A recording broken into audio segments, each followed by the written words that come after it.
Hola, ¿cómo están? Nuevamente en Panorama Económico por TLV1, Toda la Verdad Primero. En el día de hoy vamos a continuar con el análisis del conflicto de la guerra en Irán y sus repercusiones en la economía de nuestro país. Para eso tenemos el honor de tener en el día de hoy como invitado a Héctor Giuliano, licenciado en Administración, especialista en temas de finanzas públicas y yo considero que es un muy esclarecido investigador y expositor en temas de deuda soberana en nuestro país. Además, conduce el programa Crisis y Conflicto del Siglo XX, que se emite también por este canal TLV1, junto con Raúl Canicova y Héctor Cañi, a quienes les enviamos nuestro reconocimiento y un cariñoso saludo. Nos acompaña entonces, muchas gracias por venir, Héctor Giuliano, a este programa de Panorama Económico nuevamente. Bueno, recíprocamente, yo te agradezco a vos la invitación y en cuanto al temario compartido, porque vos también sos una persona que estás en materia. Vos mencionabas el conflicto, es decir, definámoslo, porque parece que tenemos una autolimitación. La guerra de agresión que Estados Unidos e Irán llevaron, Israel, están llevando a cabo sin provocación y sin justificación contra el Estado iraní, tiene repercusiones mundiales y también en la Argentina. Tal cual, porque esto en realidad planteo. Como... Sí, cómo no. Claro, eso lo digo como planteo porque si queremos analizar rápidamente los efectos sobre el mundo, hay una inmediata, el encarecimiento de los costos de petróleo, todo lo que eso implica en materia de costos de transporte, logística, pero también todo lo que se extiende a subproductos o derivados del petróleo, desde fertilizantes hasta plásticos, y todo lo que afecta a las industrias afines. Así que una de las perspectivas que se están estudiando y que va a tener repercusión es que la destrucción de instalaciones petrolíferas va a provocar forzosamente un decaimiento del ritmo de la producción de petróleo, con lo cual, restando oferta, va a tender a presionar sobre la demanda de los costos de combustible. Porque el tema del petróleo y derivados. Y derivados. Y una posible crisis alimentaria a nivel global, porque a nivel global lo que vamos a presenciar por ahí un bajo de los rindes, de las cosechas de granos, producto del bajo suministro de fertilizantes, ¿no? Lo cual puede llegar a generar crisis de tipo alimentaria y sociales en algunos países. Acordate vos el tema de la crisis de del Magreb, o sea, la primavera árabe arrancó con una crisis alimentaria, ¿no? Sí. Bueno, acá ya se ha planteado directamente, se ha hecho un balance preliminar de que lo que la Argentina tendría a su favor en materia de precio de petróleo, aunque todavía el desarrollo de exportaciones petroleras argentinas no es tan grande como el que va a ser con el boom de Vaca Muerta y eso, que va a ser un verdadero boom. O sea que el efecto precio sobre este tema lo vamos a ver pasar. Es mediato, ya claro. Hay efecto inmediato. Claro. En cambio, las consecuencias vía importaciones son inmediatas. Ya el agro abrió el paraguas con fundamento por el tema fertilizantes, pesticidas, claro, etc. Además, toda la parte logística, los costos de transporte que se encarecen por el combustible, por el riesgo y por ende lo que está viendo ahora. Los seguros, el costo de los seguros. Y los desvíos, porque los desvíos implican más combustible. Exacto, los desvíos implican trayectos más largos. El riesgo implica mayores costos de seguro. Así que las consecuencias, más allá de cuál sea el desenlace del conflicto, ya van a producirse necesariamente. Mira, yo la mejor definición sintética que he leído sobre tantas cosas que uno está leyendo, la dio el primer ministro de Hungría, Orbán, que dijo así, a quemarropa. Dice, en este conflicto ganan los tres grandes perros de la guerra, que son la industria de armamentos, el complejo militar industrial que está viviendo de esto, la industria petrolera que vuelve a reproducir en imagen la crisis del petróleo del 73 y el 79. Y tercero, que nadie lo menciona, los bancos. Porque vos fíjate que en el encuadramiento esto cierra en parte como un remake de las crisis del 73-79. Encarecimiento a través de un conflicto de los precios de petróleo, eso genera, en primer lugar, en los grandes fondos de inversión, pero también incluso en las monarquías árabes y en los jeques y todos los que se benefician de la renta del petróleo, genera una fortísima liquidez internacional. Máxime porque yo creo que ahora con la duda de uso de dólares, alternativamente yuanes, etcétera, ahora la liquidez se entra en un periodo multipolar. Así es. Porque ya no solamente Irán, que estaba pagando y está vendiendo su petróleo a China en yuanes, sino que Rusia está haciendo lo mismo. Porque el primer comprador de petróleo ruso es China, ¿no? Y también se establece un intercambio de monedas sobre la base de yuanes. También se habla de un peaje en el estrecho de Hormuz, se habla de 2 millones de dólares por embarcación, que podría solicitar Irán que se pague en Bitcoin también. Salió ahora la información reciente. Bueno, aquí hay un elemento nuevo, en efecto, Irán pretende ya directamente apoderarse del control del estrecho de Hormuz, porque el estrecho de Hormuz, aclarémoslo, en realidad, aunque es compartido por Omán claro, y Irán, pero los canales de entrada y salida, por la conformación geográfica del subsuelo, los submarinos, pasan del lado iraní. Uno cuando ve el mapa ve que los dos canales de entrada, que creo que tienen 3 kilómetros de ancho cada uno de entrada, otro de salida, pasan frente a la costa iraní y no a la costa de Omán. Así es. Con lo cual, por eso Estados Unidos, pese a todas las baladronadas del presidente Trump, sabe que ese tema es difícil, porque aún con armas de menor calibre puede ser dañado. Así es. Y ya tienen 20 buques incendiados o hundidos dentro del Golfo y tienen paralizado un centenar de naves allí. Yo cuando uno piensa los costos marítimos que eso representa, ¿no? Por razones familiares, tengo uno de mis hijos que trabaja en una empresa que hace mantenimiento, ¿no?, de naves. Uno se da cuenta cuál es el mundo marítimo, y ni hablar del tema cruceros, pero en este caso el tema cargas y de superpetroleros, lo que significa un daño, en fin, estaríamos media hora hablando. Pero el otro tema también es el posible estrangulamiento del estrecho de Bab el-Mandeb, o sea, la entrada al Mar Rojo. Que es el que controlan los hutíes amenazan con Sí. cerrarlo o eventualmente dificultar su tránsito. Claro. Curiosamente, creo que en árabe significa estrecho de las lágrimas o del sufrimiento. Sí. Creo que es bastante esotérico el nombre Eso del que vos estrecho, decís, pero también es claro, algo muy importante. No es nuevo, pero el elemento nuevo es el siguiente. El principal oleoducto de Arabia Saudita, que cruza la península arábiga desde el Golfo Pérsico al Mar Rojo, es el que se consideraba y se considera hasta ahora un atenuante dentro de la posible salida del petróleo por el Mar Rojo. Una alternativa, claro. De allí que la amenaza al estrecho de Bab el-Mandeb es clave.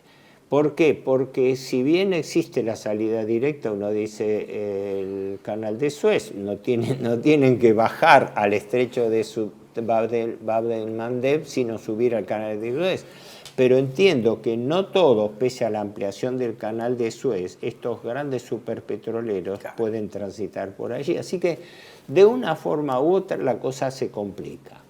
Es claro, podríamos estar hablando de todas las hipótesis que se dan, análisis de escenarios, conflictos, etcétera, pero te digo la verdad, ayer simultáneamente con que se comunica el alto el fuego, inmediatamente, y para torpedear el acuerdo, sabotearlo, Israel hace una masacre deliberada contra el Líbano, exactamente. Así que no se puede, yo nunca hago predicciones, ni siquiera en la Argentina, porque todos estos temas de finanzas y economía, en realidad que nosotros estudiamos en la facultad, corresponden a la teoría económica. El mundo de la economía que se mueve, la mayoría de las veces no tiene nada que ver con la racionalidad económica, ¿verdad? Cuando determinados capitales financieros, como le pasó al propio Macri el 25 de abril del año 2018, que creo lo hemos hablado acá, cuando de golpe un un secreto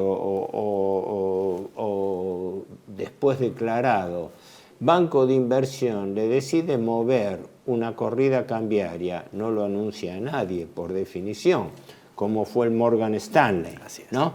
Y la Argentina, entre paréntesis, amenazaba con tener una corrida equivalente el 26 de octubre, cuando fracasa Milei. Pues yo este tema para mí hay que insistirlo porque es la clave de todo. Milei fracasó. Acá hay un relato que se estrella contra la realidad. Tal cual. Un presidente que vive haciendo payasadas, baladronadas, etcétera, pero no muestra resultados. ¿Dónde están los resultados? La semana previa al 26 de octubre era una semana prácticamente de crisis institucional muy seria, ¿no es cierto? Y Estados Unidos, en la cabeza de Trump, actuó rápidamente y con un resultado positivo, ¿no es cierto? Porque si no, si hubiera seguido la tendencia de la elección de septiembre, la gobernabilidad hubiera sido imposible después del 26 de octubre, ¿no es cierto? Sí, sí. Pero bueno, lo estamos viendo ahora. Primero, lo que fue la crisis de fin de diciembre y comienzos de enero, porque a la Argentina se le concentraban vencimientos por 4.200, 4.300 millones de dólares de capital e intereses, que tuvo que hacer malabarismos para conseguirlo, pese a toda la buena voluntad, el apoyo de la tesorería norteamericana, del Fondo Monetario, de los dos desembolsos que le hicieron el BID y el Banco Mundial, una participación menor de la CAF, es decir, tuvieron que hacer una especie de vaca internacional para que la Argentina pudiera pagar a sus acreedores, que la mayoría son bonistas particulares, arrastrados de Macri y renegociados por Guzmán en agosto del 2020. Se está arrastrando una deuda con fondos de inversión especulativos que entraron con Macri con la crisis de abril del 2018. ¿No? Eso ya le costó. Ahora la Argentina se está macando con el próximo vencimiento el 9 de julio, que le vencen otros 4.300, 4.400 millones. Toda esta compra desesperada de divisas y además la presión que el fondo le pone a eso, son para reunir divisas para poder pagar los servicios de vencimientos que le caen el 9 de julio. Textual.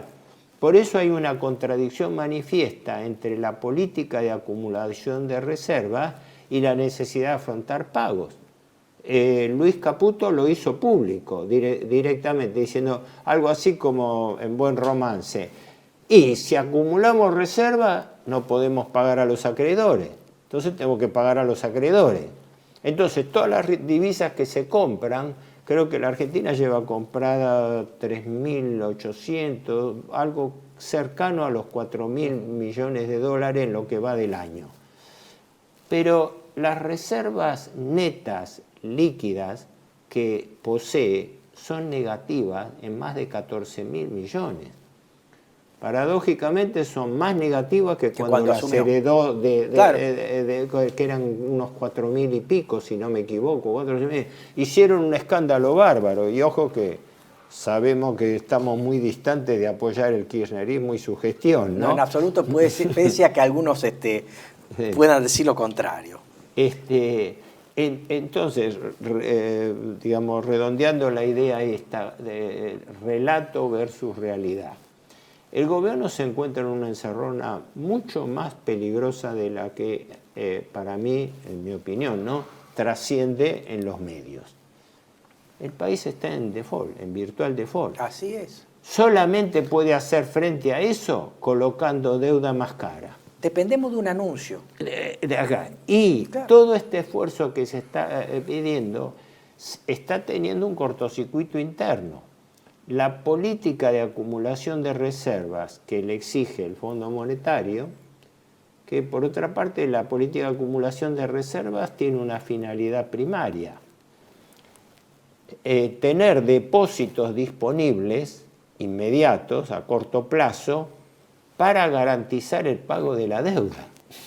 Pero resulta que esos fondos que son para garantizar el pago de la deuda ya no los estamos gastando porque ya con esos mismos fondos lo estamos pagando deuda. Si no me equivoco, ayer o anteayer, en La Nación, como en otros diarios, pero en La Nación, donde lo leí, ¿no?, aclaraba que la tesorería prácticamente le compró las 3/4 partes de las divisas que compró el Banco Central. ¿Y para qué las usó? Para pagar servicios de la deuda. O sea que tendríamos que esperar lo mismo, que Banco Central le transfiera las reservas al Tesoro para pagar deuda. Es claro. Y empezamos de nuevo. Claro. Bueno, esto es lo que yo perdón la inmodestia, pero hace décadas he definido como la trampa insoluble de deuda pública perpetua. Porque una deuda impagable al vencimiento es una deuda perpetua y la Argentina está haciendo eso. Es decir, el promedio de renovaciones, de rollover quincenales de la Argentina está en el promedio de los 10 billones de pesos. Y un detalle no menor que pasa desapercibido, Milei ostentosamente ha dicho que no va a salir al mercado internacional de capitales a colocar deuda por las altas tasas que le cobrarían, que no bajarían del 10% desde ya, ¿no? Aparte de que no tendría cara para salir al mercado a pedir a esa deuda. Pero en realidad, en la práctica, se acerca a pagarlo en el mercado interno, porque las tasas de interés del 35-40% nominal anual son para garantizar una tasa efectiva mensual del orden del 3 al 5% según los bonos. 3 al 5% de tasa de interés, mensual, claro, de tasa de interés efectiva, contra una inflación que ahora se le fue al 3, ¿no?, pero con un agravante. Ya muy positiva a nivel mensual, claro. Ya positiva, esto a ya nivel muy mensual, positiva a nivel mensual. Y con un agravante, que el gobierno sigue tendiendo a la apreciación del dólar. Es decir, una devaluación del peso menor que la inflación. Esto quizás haga esta suerte de paz romana que hay con el tipo de cambio, claro, que hace que pese a todos estos conflictos internacionales, sí, nacionales, la divisa esté calmada, ¿no es cierto? Claro, pero está cargada, pero en cualquier momento alguien tiene que decir costo? Cambiar expectativas, Héctor. Exacto. Ese es el problema. Fíjate, ¿cuál es el costo? Porque esto no es neutro. El costo es el carry trade. Exactamente. Por eso están diciendo, pero ojo, esto no lo estamos ni descubriendo nosotros, aparte que fue una constante de Martínez Dios hasta la fecha, pero las propias consultoras norteamericanas de Wall Street se lo están diciendo. El otro día, creo que el mismo día, se conocieron 3 informes de consultoras de grandes bancos y bancos de inversión norteamericana, con el JP Morgan, de la cual vienen toda esta legión de funcionarios operativos. Los que están haciendo esto son los mismos que fueron, o pueden seguir siéndolo todavía, ¿no?, empleados de la banca Morgan. El Barclays y el Citi. Los 3 coincidentemente elaboraron informes que creo que salieron el mismo día, ¿no?, hablando, entre otras cosas, destacando el peligro del atraso mensual y sus consecuencias en las ventajas del carry trade. Así es. Y ya desaconsejando salirse de posiciones en activos argentinos, ¿no?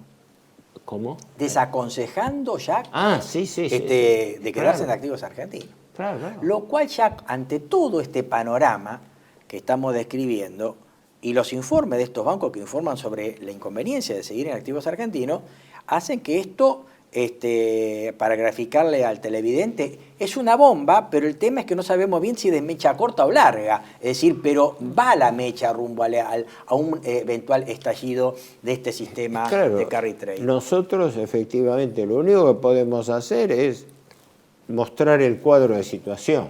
Ahora, el desenlace no lo podemos saber. Sería una soberbia pensar que de acá nosotros podemos pronosticar o aventurar lo que va a pasar. Eso no lo sabemos. Es lo mismo que pasaba con Milei, cuyas expectativas electorales eran terriblemente negativas, pero días antes, apareció el salvataje del Tesoro norteamericano, que fue un salvataje más nominal. Por eso fue un anuncio, más que nada. Fue un anuncio. Fue un anuncio. Y actualmente dependemos de un anuncio, eventualmente, de expectativas generadas a partir de aquel anuncio. Claro. Y nada más. Claro. Sí, por eso yo este rótulo, por así llamarlo,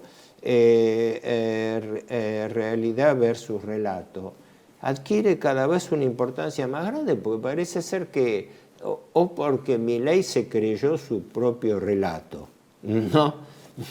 O porque está en una situación desesperada donde perdido por perdido dice cualquier cosa, ¿no? Con eufemismos de victoria, cuando no corresponden a los datos reales. Acá hay que separar esto. Hay tres factores positivos que se dan en la Argentina que estimo van a empezar no a revertir, van a empezar a crecer positivamente en materia de divisas. Y provienen de tres sectores productivos, amén del sector financiero.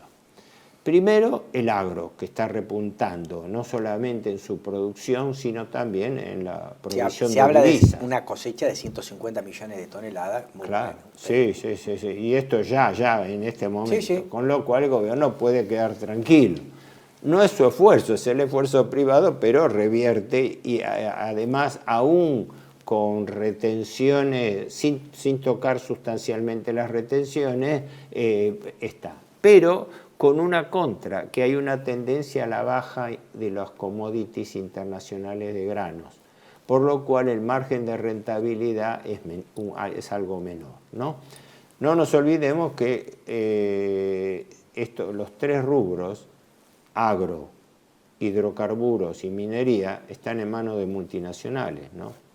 Así que el gobierno, por efecto del llamado goteo, el derrame impositivo. Lo que saca de ventaja es el derrame impositivo, fundamentalmente. El segundo rubro es el de hidrocarburos, que evidentemente la Argentina está afrontando una revolución, empezando por el petróleo de vaca muerta y las inversiones conexas, ¿no? La Argentina yo creo que se puede llegar a transformar en una suerte de Texas argentino. Que a partir del 2030 se dice que ya esa situación estaría consolidada en nuestro país. Sí. Lo que pasa es que bajo estas características la explotación del petróleo no va a ser argentina, va a ser multinacional. Y el tercero, que tiene un potencial incalculable, es el tema de la minería, pero bajo un esquema muy discutible de regulación que permite prácticamente a las grandes empresas multinacionales mineras manejar discrecionalmente las informaciones de su producción. Así es. Creo que el mecanismo es algo así como por declaración jurada. En un momento que exportan por ferroducto grandes toneladas de roca donde va, junto a altos valores de oro, cobre, plata, va tungsteno y van tierras raras, va cualquier cosa que no lo sabemos. Así que, desgraciadamente, yo siempre pienso lo mismo, la Argentina es un país demasiado rico para aumentar semejante exacción, semejante saqueo, porque esto debiera revertir al Estado y con ese dinero el Estado encarar su propio desarrollo económico. Si no el Estado es un espectador del desarrollo económico de las multinacionales en la Argentina. Y de captura y extranjerización de rentas. Claro. Porque cualquier país que se haya industrializado lo que ha hecho es capturar una renta y ponerla al servicio del proyecto industrial. Lo hicieron los británicos en su momento, lo hicieron los norteamericanos. Acá también hemos emprendido un desarrollo industrial interrumpido a partir de la década del 70, a partir de este modelo rentístico financiero. Aunque fíjate, con una contra. Esto no desarrolla la industrialización, sino la primarización. Volvemos a un esquema de enfermedad holandesa. Claro. Primario extractiva, sin valor agregado, con poca absorción de mano de obra, y una economía que no soporta un modelo con 46 millones de habitantes. Es decir, este modelo cierra, pero con 7 millones de habitantes. Eso, me acuerdo, creo que el que lo dijo por primera vez fue Aldo Ferrer, ¿no? Claro. Ya lo había planteado en su momento, y creo que en 50 años, básicamente, desde 1976 estamos a 2026, ¿no? Desde la política liberal encarada bajo Martínez Dios, en la época del proceso militar hasta la fecha, y salvo alguna espasmódica excepción, como fue la semana de Rodríguez Sá, esto no se ha revertido, cualquiera sean los gobiernos y los signos que han intervenido. Porque aún, por ejemplo, cuando desde el kirchnerismo hablen de la década ganada y que este proceso se habría revertido, lo cierto que uno se pone a reflexionar todo el periodo que va desde el 2003 hasta el 2008, donde ya comienza a perderse el superávit fiscal, se comienza a perder a partir del año 11 el superávit de cuenta corriente, comienzan a haber controles de cambio, Cristina gana en el 2011, inmediatamente anuncia el cepo, después viene la inflación y el retraso cambiario.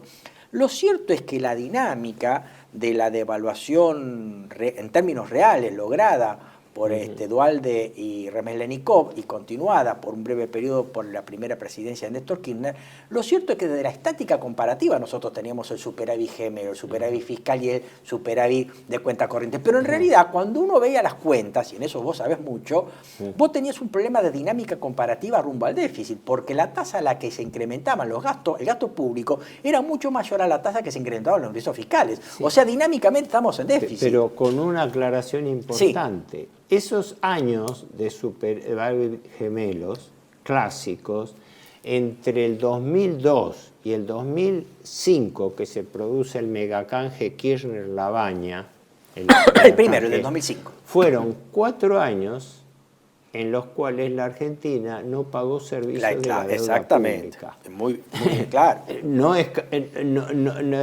Hay una correlación, hay una relación directa entre el no pago de servicios de la deuda lo cual abona tu vieja tesis de que el endeudamiento es un fuerte condicionamiento al crecimiento y al desarrollo del país. Claro. Y es más, vuelvo a insistir, porque el otro día salieron... Bueno, este es el informe, cualquiera puede buscarlo en el Ministerio de Economía, este es el informe trimestral de deuda pública, ¿no? En este momento, en realidad, yo ya tengo, ya está el mensual de febrero, el stock de deuda está en 485.000 millones de dólares. Héctor, para ser más cómodos en la exposición, ¿hacemos una breve pausa y continuamos con tu desarrollo? Sí. Los esperamos, hacemos una breve pausa y volvemos. Gracias. Residencia como en casa, siempre contigo. Es un hogar habilitado en la ciudad de Buenos Aires con más de 30 años de experiencia en el cuidado de adultos mayores. Ubicada en el barrio de Villa Real, en pasaje Francisco Bauzá 2372, casi esquina Tinogasta. Ofrecemos atención personalizada y un ambiente cálido para nuestros abuelos. Contamos con habitaciones premium, con baño privado y TV por cable, menú supervisado por nutricionista, cocina de primera calidad, jardín terraza para el esparcimiento y conectividad para videollamadas y llamadas telefónicas. Además, ofrecemos servicios opcionales como peluquería personalizada y confección de ropa a medida. Comunicate al 11 50 35 15 25. En Como en Casa, el bienestar y la comodidad de nuestros adultos mayores es nuestra prioridad. Los esperamos. Tele-V1 se complace en anunciar que estará transmitiendo en su canal Tele-V1 Clips valiosos programas emitidos antes de la censura sufrida. El lienzo prohibido, el revés del derecho, combates por nuestra historia, disenso, historias de Malvinas, entre otros que podrán encontrar en este enlace.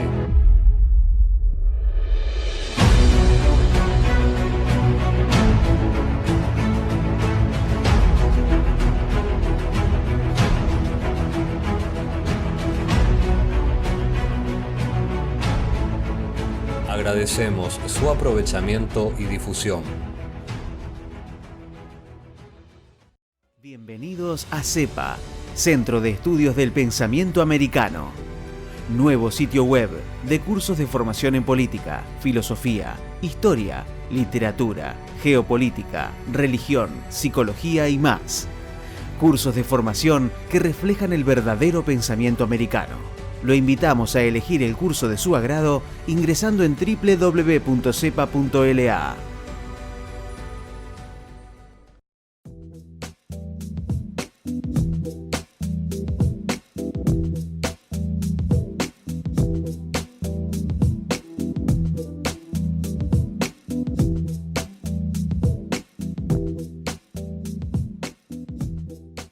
Decir siempre la verdad primero tiene un precio.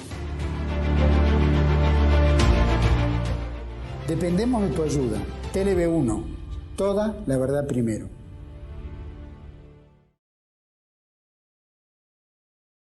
Retornamos en Panorama Económico por toda la verdad primero con nuestro invitado de hoy, el licenciado Héctor Giuliano.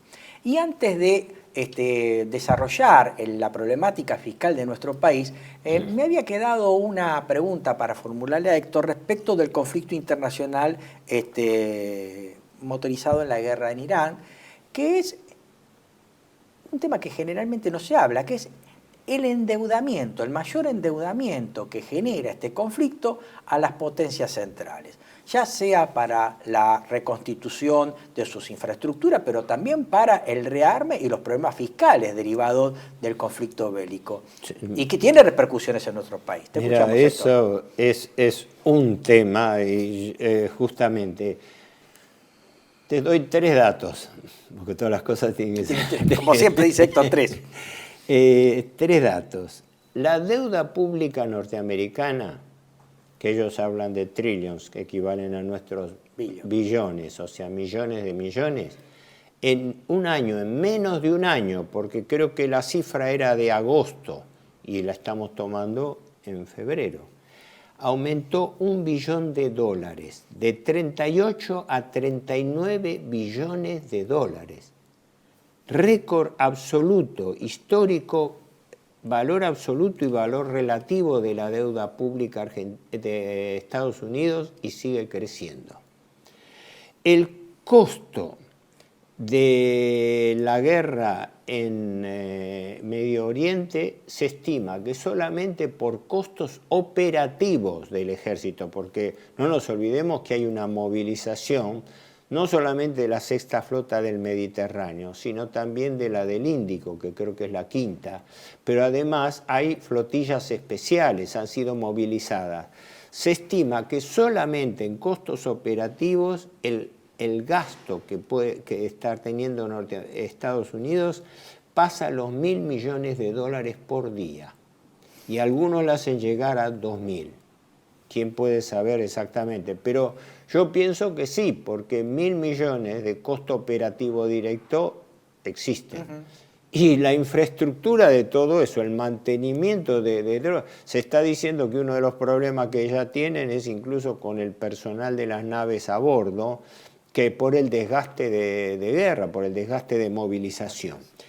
Y tanto es así que aún con el pedido de auxilio que hizo de $200.000 millones al Congreso norteamericano, Hatchett, el ministro de Guerra norteamericano, porque hay que aclarar que desde que asume Trump no se llama más ministro de Defensa, se llama ministro de Guerra, lo cual no es un detalle menor cuando nombra a un ministro de Guerra y resulta que encara una guerra. No era una cuestión de denominación solamente. Pero el tema tengo una notita al pie de página.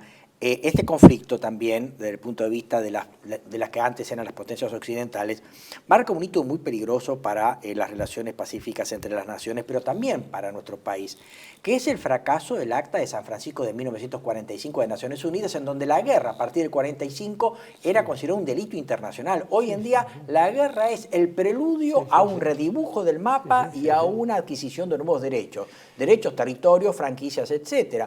Por lo tanto, cuando llegó 1945, la mayoría de los ministerios de los países dejaron de ser de guerra. Nuestro ministerio también llegaba de guerra y pasó a ser de defensa. El hecho de que se cambie el Ministerio de Defensa por de guerra es un tema que tiene que ver con este cambio de paradigma en las relaciones internacionales. A eso iba. Ahora, igual vos pusiste un tema que, bueno, ahora no lo vamos a tocar, pero lo enunciamos nada más. Es que primero Israel en forma abierta y ahora Estados Unidos de facto han repudiado las Naciones Unidas. Así es. Punto. Ya el esquema de la Carta de San Francisco y todo lo que era el aparato de pensar en una especie de asamblea mundial que reprodujera la sociedad de las naciones ya se cayó. Y ya lo había hecho Estados Unidos con el conflicto que había tenido con Venezuela. Ese golpe comando arreglado que destituyó a Maduro y estableció una nueva relación con el antiguo chavismo, ¿no es cierto? Exacto. Nada más que el alcance del episodio del secuestro y del atropello contra Venezuela no tuvo la magnitud de este. Pero sí, efectivamente, mirá, el presupuesto de defensa norteamericano creo que fue llevado para este periodo, porque ellos computan el año entre julio y julio, no se abarca, pero para el último periodo estaba contemplado en 970.000 millones de dólares, casi $1 billón. Pero por intereses de la deuda pública están en 1.200, 1.300. Ya ha sido observado reiteradamente en Estados Unidos, señores, estamos pagando más intereses de la deuda pública que todo nuestro presupuesto de defensa. Por eso la sabia observación de Orbán cuando dice, ganan acá los 3 grandes perros de la guerra, la industria de armamentos, la industria petrolera en lo inmediato y los bancos, de los cuales nadie habla media palabra.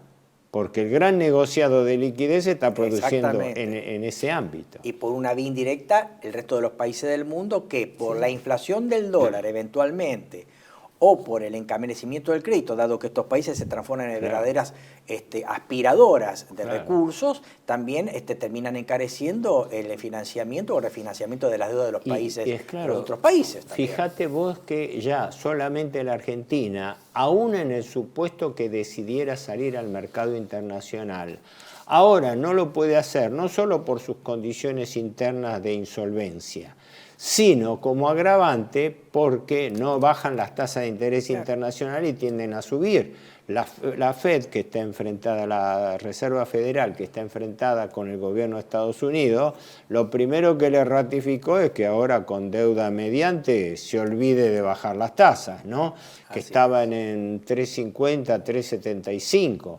Pero esa es la de los bonos de la Reserva Federal, pero los bonos de la deuda, los bonos del Tesoro, y la de los países colindantes, lo mismo. Lo mismo Europa con el enfrentamiento de Estados Unidos. Tampoco vamos a tener créditos baratos por el lado de la banca europea. Así que las consideraciones es como una panoplia que se abre así en forma...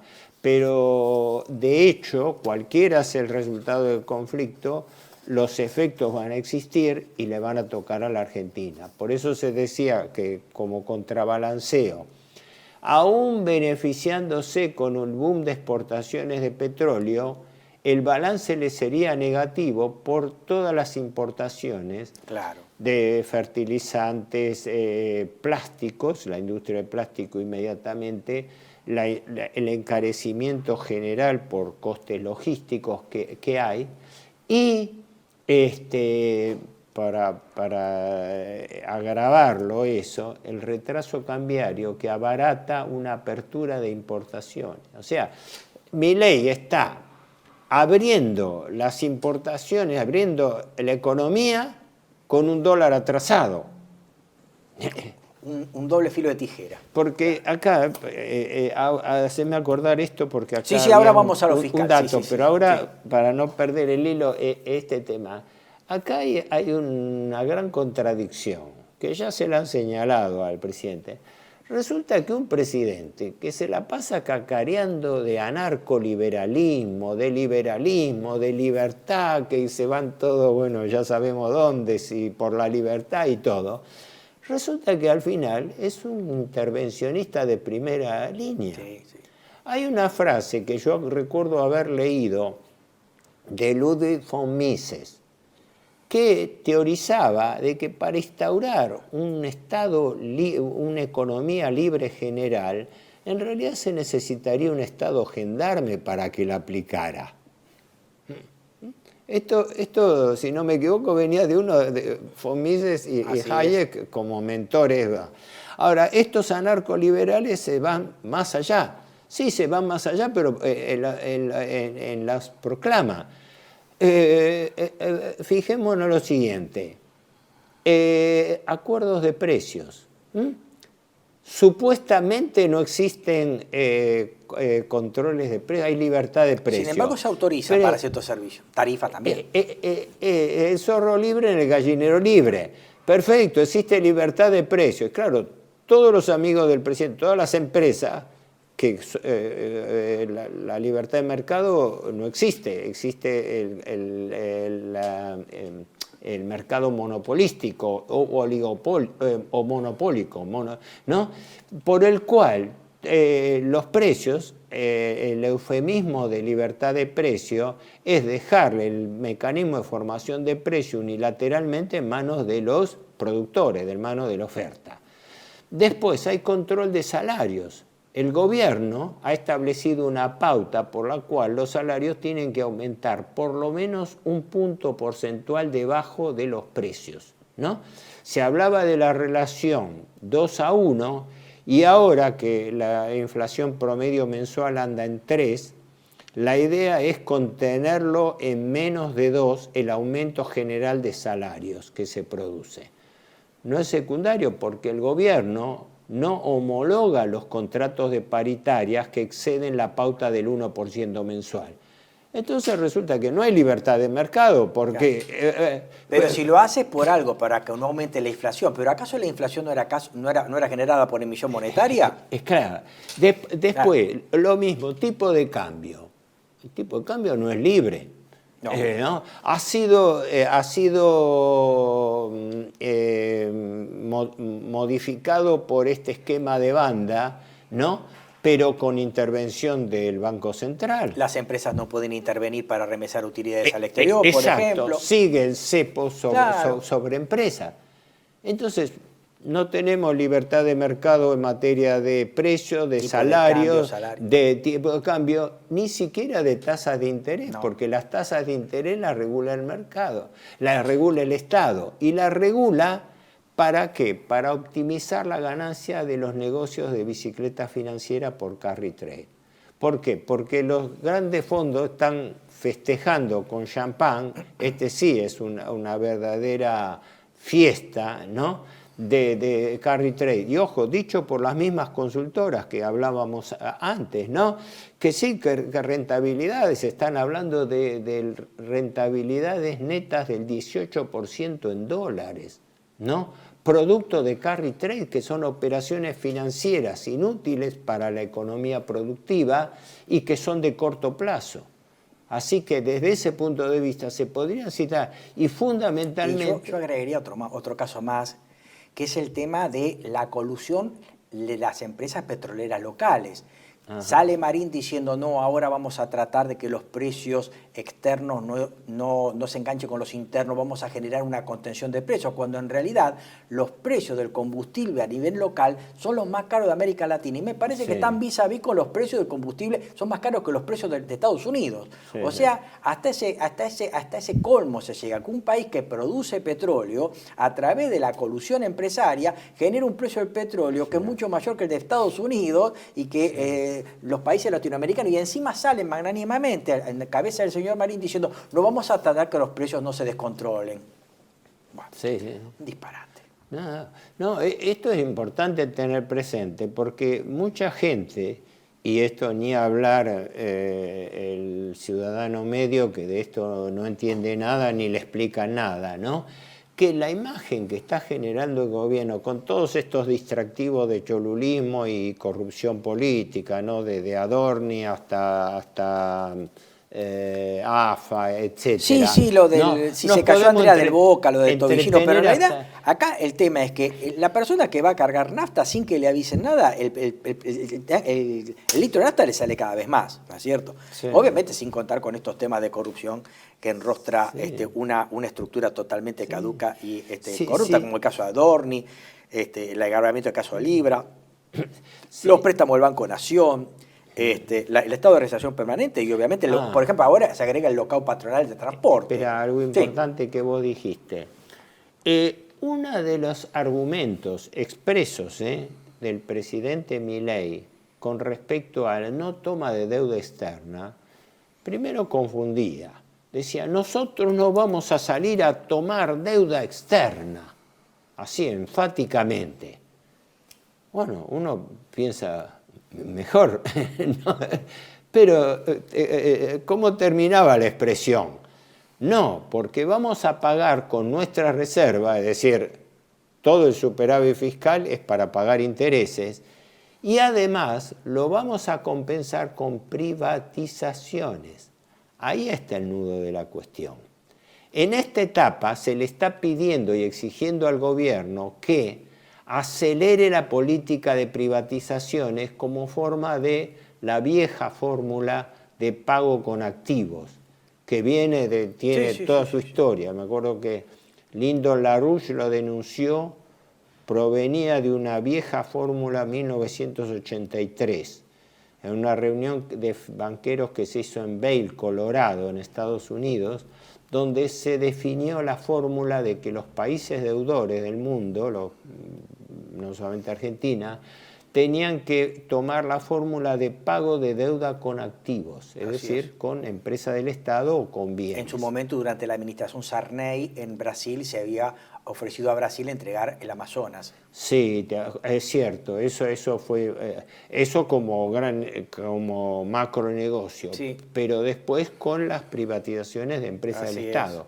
Así que hay que tener presente esto, que este eufemismo de no vamos a tomar deuda externa porque nos saldría más caro, primero se desdibuja porque la está tomando en deuda interna indexada y el 40% del total de la deuda, que en este momento, según cifras oficiales, son 485.000 millones de dólares, el 42% está en pesos y el 58% en moneda extranjera.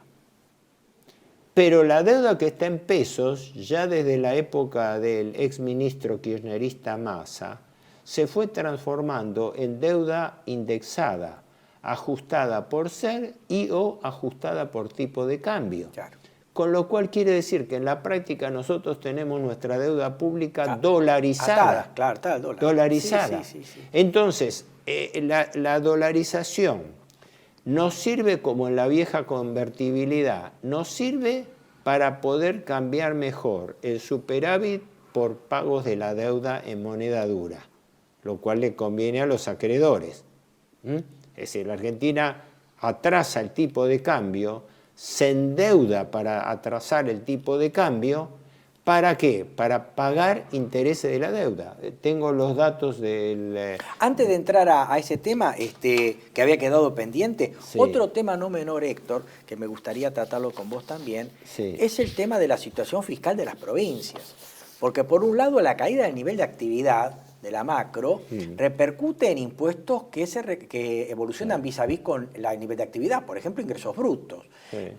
A su vez, la caída de la recaudación de los impuestos nacionales coparticipables también afectan los ingresos fiscales de las provincias, quienes tienen que afrontar lo poco que pueden a obra pública propia, porque el Estado no la financia, incremento de los gastos de operativos, salarios, etcétera, y encima la imposibilidad de colocar deuda en los mercados amigables de crédito, lo cual a las provincias les genera un rojo fiscal gravísimo, lo cual las arrastra o las obligaría en algún momento a emitir cuasimonedas, ¿no? No, eso no se produciría porque la carta de negociación bilateral que tiene el gobierno, todos los gobiernos centrales, para mí habría que generalizarlo. El federalismo fiscal no existe en la Argentina por la corrupción de que los estados de turno negocian bilateralmente con las provincias votos en el Congreso por alguna suerte de ayuda u obra pública. Es el clásico.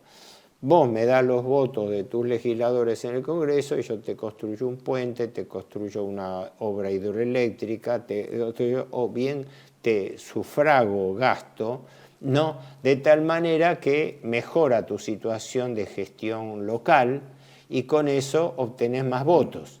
Entonces, es una especie de... Sí, pero vos fíjate lo siguiente, estos acuerdos, acá rige un famoso principio del derecho, que también se aplica en el derecho entre las naciones y las provincias, que es el llamado pacta sunt servanda, que deben ser esclavo a lo tratado, pero hay otra parte que nos olvidamos como abogados, pacta sunt servanda rebus sic stantibus. Si las condiciones claro, no cambian. Lo cual quiere decir que si las condiciones cambian, yo tengo todo el derecho de declinar a lo que he firmado antes, y obviamente el pacto sunt servanda queda en segundo plano, y ahí sí puedo llegar a habilitar la emisión de cuasimonedas. O eso me estalla la provincia en algunos casos. Ese es el famoso principio que tanto Espeche como sobre todo con esa el rebus sic stantibus. Insistía, el principio del rebus sic stantibus, que es, para los espectadores, ¿no? El principio que viene del derecho romano de que el deudor está obligado a cancelar o mitigar sus deudas en caso de que cambien las condiciones ambiente que generaron. Y esto es muy importante porque esto lo podemos por ahí a debatir en otro programa o en otros programas de este canal. El derecho internacional está cambiando, el derecho local también va a cambiar, por lo tanto van a cambiar las condiciones iniciales sobre lo que se logrará el derecho, por lo tanto nosotros estaríamos en condiciones de cambiar las reglas de juego por el cambio de las circunstancias que en su momento operaron a establecer ciertas reglas de derecho. Pero desgraciadamente, desde la doctrina Espeche hasta ahora, nadie en el Congreso. Pero vos coincidirás conmigo, ante la declinación de las condiciones iniciales, si hubiera una decisión soberana de restablecer una regla de juego, estaríamos en condiciones para hacerlo. Sí, pero tendríamos que cumplir un requisito que no se cumple, tendríamos que tener un gobierno argentino. Y el aval del pueblo. Es claro, un gobierno argentino. Yo creo en esas cosas, por lo menos tengo la esperanza, pero por lo menos lo presentamos en esta mesa hoy, ¿no? La inquietud existe. Claro. La materialización, uno es escéptico porque es lo que siempre, no, esto se tiene que acabar, pero ¿quién? ¿Dónde está el estamento político del cual? En algún momento un gaucho va a venir a gobernarnos, Héctor, yo tengo fe. Es una especulación, sí, comparto. ¿Vamos a lo fiscal? No, te escucho antes. Es uno de los 3 puntos que yo quería señalar sobre lo que yo llamo los 3 mitos de la gestión Milei. El mito de que derrotó la inflación, el mito de que tenemos equilibrio fiscal y el mito que nos estamos desendeudando. ¿Por qué lo digo? En hipersíntesis. Desde que asumió Milei hasta la fecha, la inflación minorista acumulada pasa los 280% en total, que si se miden con la canasta actualizada da 320%. Entonces yo siempre digo lo mismo, ya lo vengo repitiendo muchas veces, esto es una especie de engaño o ficción. Yo digo, yo voy a estabilizar la inflación, sí, perfecto, primero arranco con un 25%, ustedes se tragan un 25.5% desde diciembre. En 5 meses, hasta abril, la inflación aumentó 108% y la gente se lo fue tragando porque las compensaciones venían como todas las compensaciones, en cuotas y a futuro, pero no reintegraban lo perdido.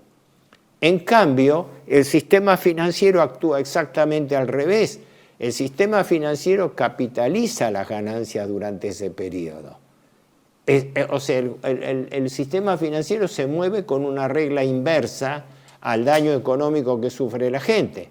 Cada día que pasa, la inflación te va carcomiendo los salarios, pero cada día que pasa, el especulador financiero va ganando más por intereses. Y si los capitaliza, más todavía. Entonces, yo parto de la base de que esta supuesta victoria contra la inflación es muy relativa, porque hoy, y aún así muy indiscutible, el gobierno ha estabilizado la inflación en un 3%, pero la inflación es un proceso acumulativo. Sí. Tengo un 3% que viene, digamos, sumándose claro, a tasa especulativa y que ya suma un 300%. Es decir, los precios hoy valen 3.8 veces, 4 veces más que lo que valían al momento de Milei. Y los salarios, las jubilaciones y los planes sociales no han aumentado en la misma proporción. Claro. Y que a buen ojo, si tenemos en cuenta que la inflación del año pasado fue del 31-32%, con la inercia que lleva y la crisis actual, probablemente terminemos en guarismos similares o al 40 o 50%. Sí, año, ¿no? Porque parte de esa inflación está reprimida. Sí. Parte ocultada por el problema de la canasta de base que se está tomando la del 2004 en lugar de la del 2017. Que es un apagón estadístico, sin duda.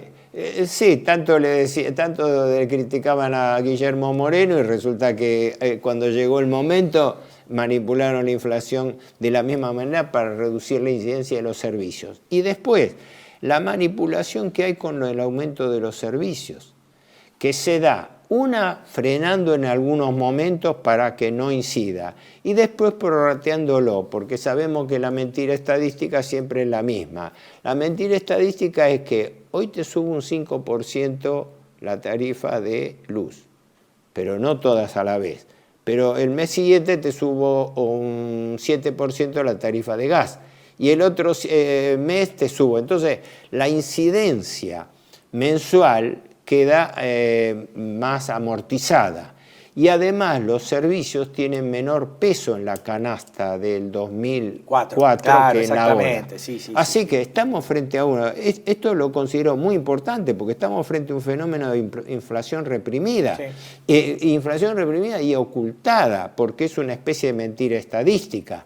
La renuncia de Marco Lavagna, que no llegó al escándalo, pero estaba ahí a flor de piel, el hecho, se tiene que ir porque está mintiendo con las estadísticas y el tipo no se quiso hacer responsable. Claro, en definitiva dijo, bueno, lanzamos el nuevo índice el 1 de enero para justificar un corte estadístico. Claro. Pero lo presionaron tanto y dijeron, bueno, no, ya está, me voy. No. Hasta acá llego, me voy, claro. Exacto. Es el primer mito de Milei, de que derrotó la inflación. Claro. Yo quiero ver qué ocurre a largo plazo. La convertibilidad pasó lo mismo, sobre la base de sostener una paridad artificial entre un peso y un dólar. Me acuerdo, sin que esto implique adhesión política, cuando en el famoso debate que hubo televisivo entre Terraño y Cavallo, ¿te acordás que hubo en la década del 90 un debate televisivo donde Terraño desafió a Cavallo y hubo una movida debate televisivo, ¿no? Pero Terraño arrancó con una verdad de perogrullo. Le dice, acá se nos ha dicho que un peso es igual a un dólar y eso no es cierto, punto. Así que toda construcción que se hiciera eso. ¿Cómo se aguantó la convertibilidad? Con deuda. Menem tomó una deuda de 62.000 millones de dólares y la dejó en el doble, 122. Y una coyuntura internacional de gran liquidez y bajas tasas internacionales. Y con eso atrasó el dólar para que tuviese una paridad.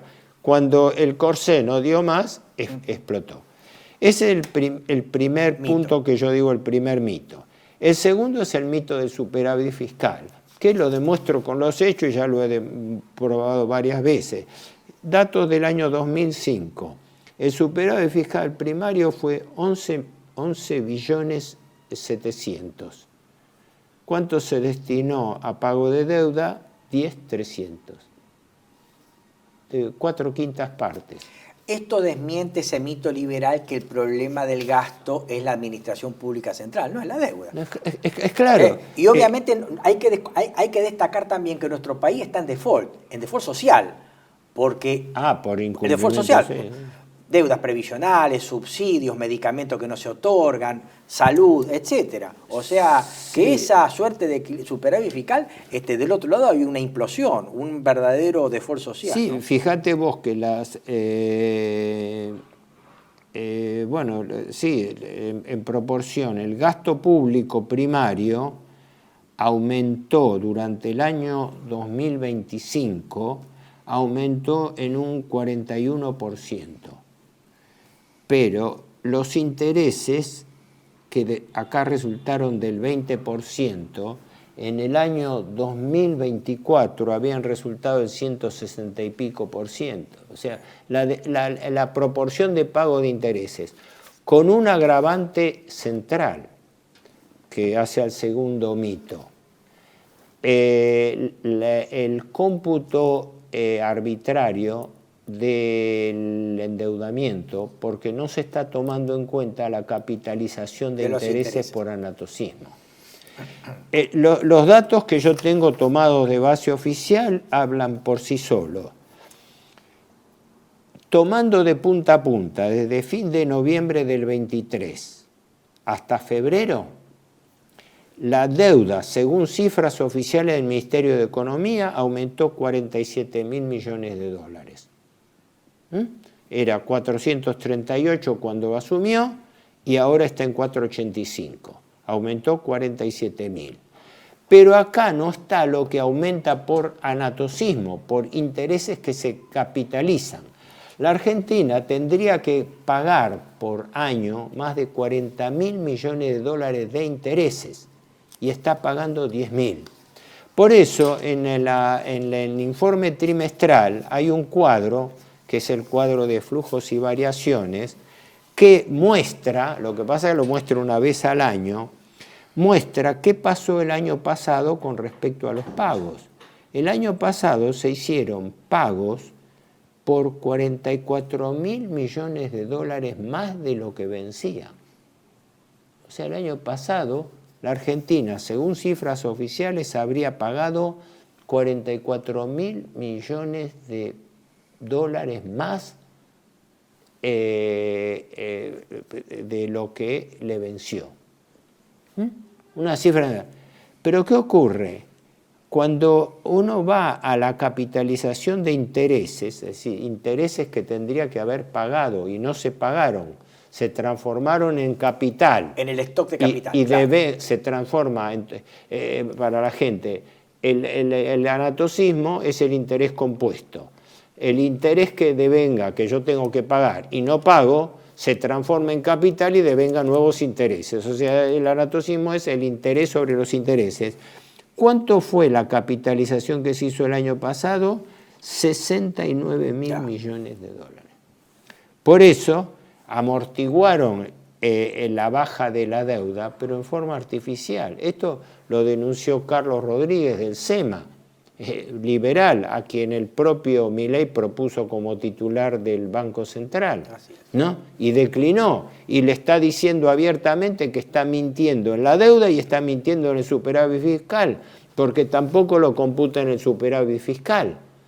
Estuve averiguando cómo es un manejo contable que el fondo le permite, que es computar el anatocismo al fin de la obligación.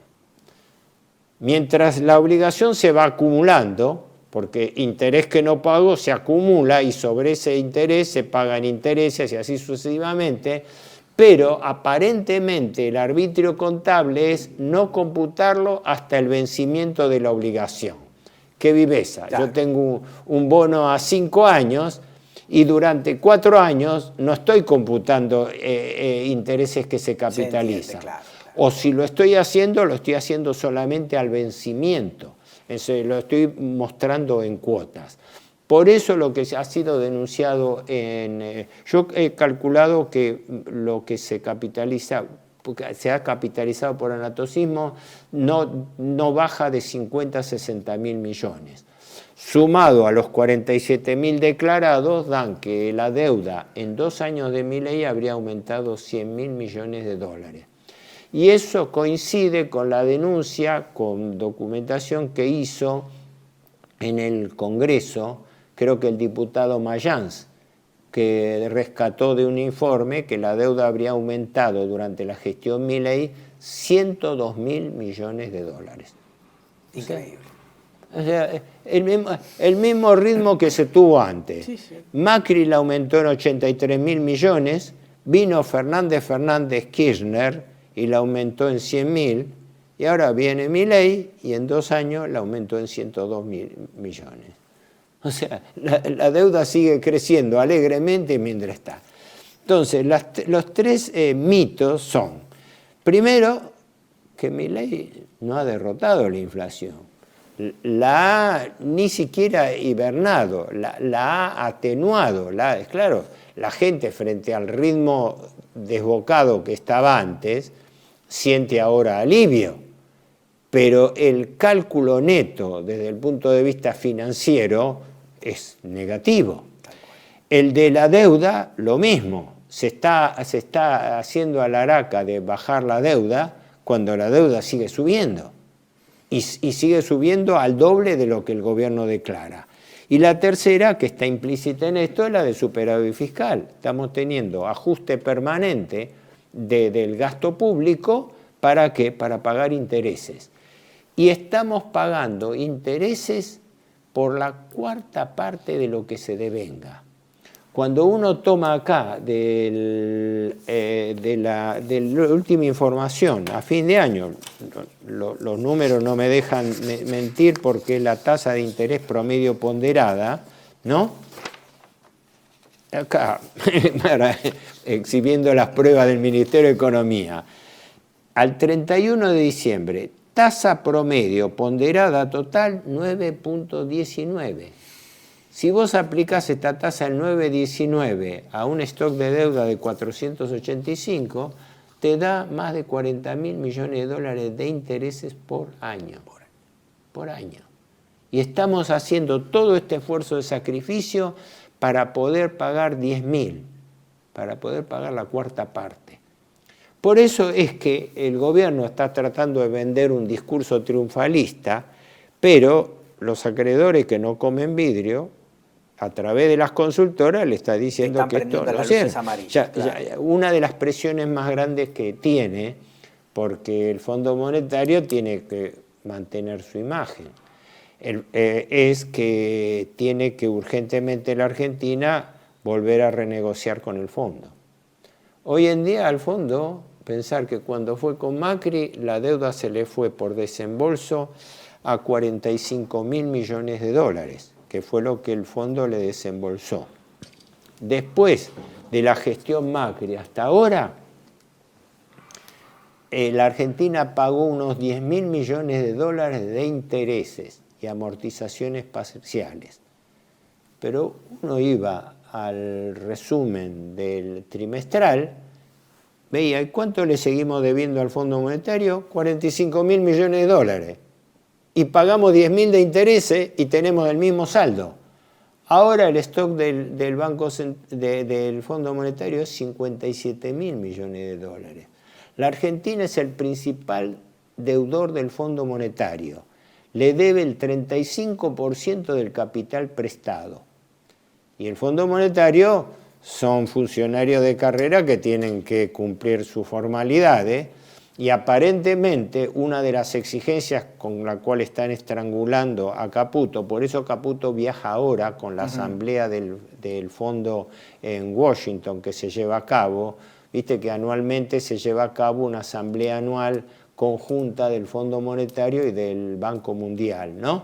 Va por formalidad, pero va con, se dice, con una angustia central. Tal cual, sí. Que el fondo le dé un waiver, le dé un perdón a los desvíos de metas fiscales y sobre todo de acumulación de reservas, ¿no? A cambio de renegociar un nuevo pacto. Entonces resulta que apareció Milei, que iba a solucionar las cuestiones con el fondo, y ahora, ya acercándose al fin del mandato, tiene que depender de un nuevo acuerdo con el fondo para refinanciar más deuda de la que tenía cuando asumió, lamentándose de la deuda de Fernández, que a su vez provenía de la que tomó Macri para salvar su gobierno. Es una historia que aparentemente no se termina. Héctor, se nos acaba el tiempo, muchísimas gracias. No sé si marullé mucho. No, pero seguramente en otra oportunidad nos vamos a explayar más sobre este tema y bueno, sobre lo que vendrá. Te agradezco mucho tu participación en este programa. Para nosotros yo a ha sido vos un la honor. oportunidad de difundirlo, porque fíjate esto, brevemente. En Argentina, digo, siempre rige una desgraciada premisa, en Argentina y en el mundo, ¿no? Todo lo verdaderamente importante es secreto. Y en materia financiera, lo más importante, el condicionante total es la deuda. La finanza rige y manda y mata a la economía. Es lo que siempre venís diciendo. No. Y eso está ausente en todos los medios. Y para entretenerse con las corruptelas de Adorno y de todo, nos entretenemos, todo lo que quiera. No porque no sea cierto, pero cuando vos lo pones en un plano comparativo y ves esta tragedia y ves el silencio, empezando por la casta política, que era denostada por Milei y ahora es la principal aliada porque le firma y le aprueba cualquier cosa. Hoy se aprobó la ley de glaciares en función del lobby de las mineras internacionales, multinacionales. Así que te agradezco el espacio. Muchas gracias, Héctor. Espero que esto haya sido de la utilidad de todos ustedes. Nos vemos en la próxima entrega de Panorama Económico por TLV1, Toda la Verdad Primero. Los esperamos. Muchas gracias.